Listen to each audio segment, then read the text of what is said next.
Hello, my name is Zinger from Terrytown and welcome to your Zinger. I'm just going to start this off by saying this is going to be a fairly quick video due to the weather circumstances that's going on outside right now. So I'm just going to get right into it. But right up front here we do have your front power tongue jack up and down right there.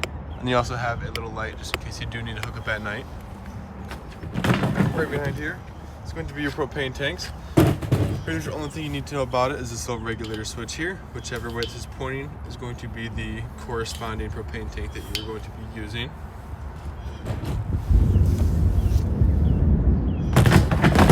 Like I said, I'm gonna try to make this quick, but you got your battery right there. Along to the side, you got your pass-through storage.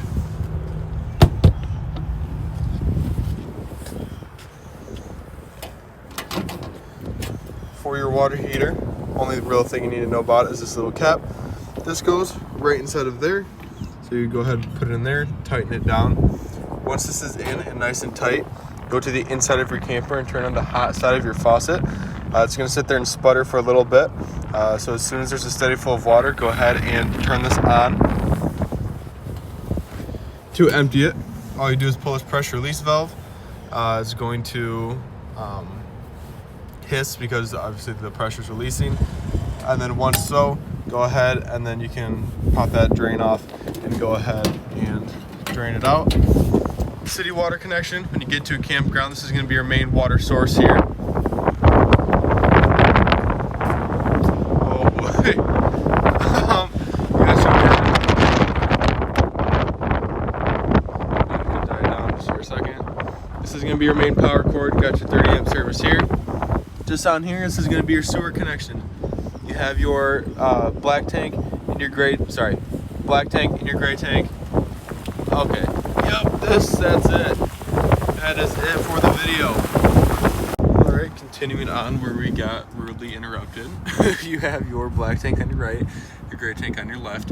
Your black tank is going to be for your toilets and everything like that. And your gray tank is going to be for showers, sinks, and those water sources. So I do recommend doing the black tank first, just because that is the dirtiest water. So when you do your gray tank last, it kind of cleans out the sewer hose full of like toilet paper and stuff like that, just to make it easier for you to go ahead and grab on and, well, with your hands. You have your outside shower here. You're just gonna have a hot, cold side of the faucet, and then you're gonna have your shower head and hose all inside there. I am also trying my best to try and block out the wind because it's still windy. But right in here is going to be a cable input, so if your campground offers it, you can go ahead and do that there.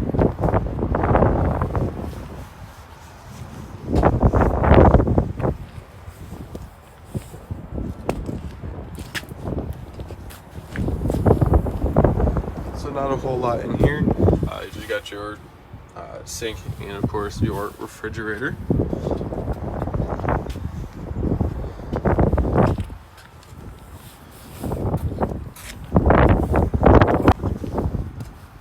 Moving on, you have 110 outlets here. This is going to be the back of your refrigerator, so if you ever need to access it, you can go ahead and quarter turn this, pop this open and access that. Furnace exhaust is here, so when your furnace is on, all the extra heat is going to be kicking out of here. And then this is going to be your fresh tank, so if you need to take water with you out in the middle of nowhere, you are able to do that. You just fill this up beforehand, take it with you, and then turn on your water pump to access that water. To drain it, you just twist that knob there. And then those ones are going to be your low point drains right up top there. But inside here you have your hitch, which your salesperson will go over with you. You have a sewer hose, which I recommend getting a better one. And then right down here is going to be your 25-foot drinking hose, along with your 110 outlet adapter. And then of course you have all of your cranks for your stabilizer jacks for the front and back. Moving them to the inside.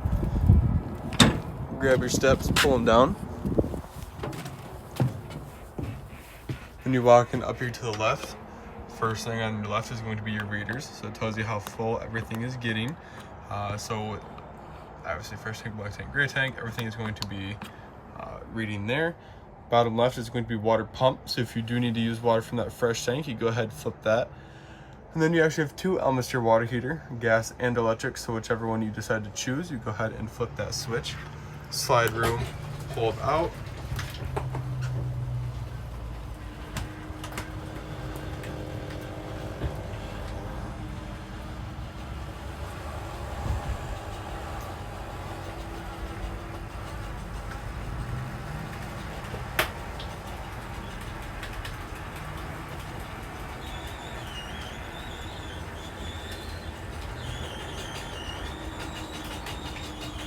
And once you hear that gear grinding noise, go ahead and let go. That's just the motor fully extending, so you know when it has reached its limit. Right here you got your lights. They actually labeled one for you, porch light. This left one is going to be your indoor lights. Starting up in your bedroom, not really a whole lot to it, except your antenna raised there. All you do is twist that to raise that up. Moving out into the main room, you have your stereo here. So of course, volume, A speakers, B speakers, A and B, so inside, outside, and both.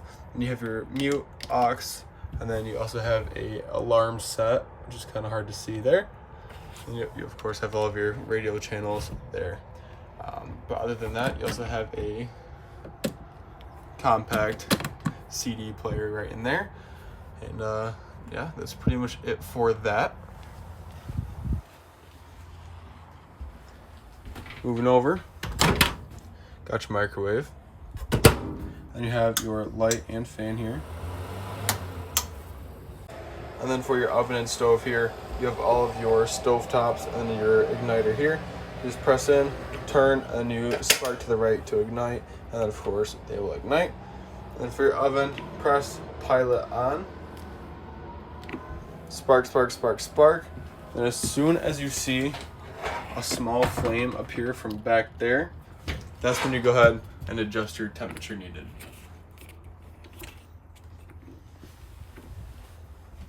Otherwise, for your fridge, click to turn on, auto, and gas. So there's auto right there. You can see it light up, light out. That means it's gas. So of course, auto just goes to the strongest power source. So whether that's electric or gas, it's going to read from there. And if this is out, that means it's gas. Right down here, carbon monoxide detector. So of course, pretty self-explanatory. It's always going to run just as a safety feature.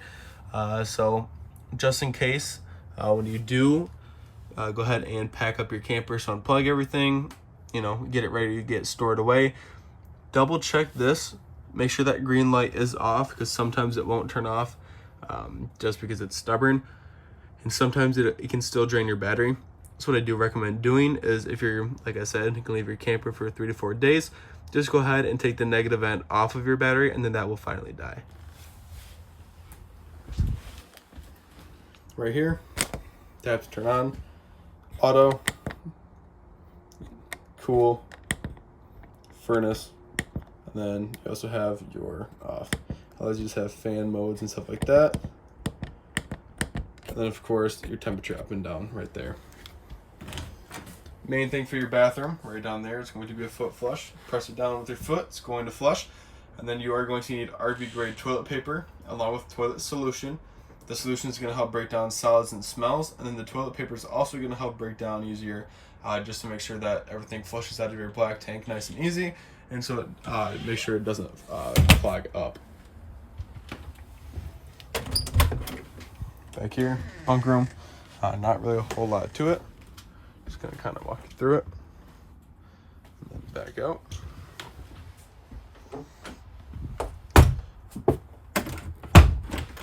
And then last but not least, you have your breakers and fuses down there.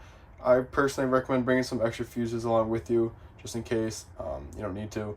But if you do decide to buy some, I recommend picking them up from any auto parts store.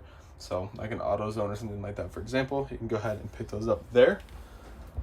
Other than that, that has pretty much been your brief orientation. So if you guys do have any questions, please bring them in with you when you come to pick this up. Or if you have questions later down the road, please feel free to email me. Other than that, congratulations, and I hope you guys enjoy.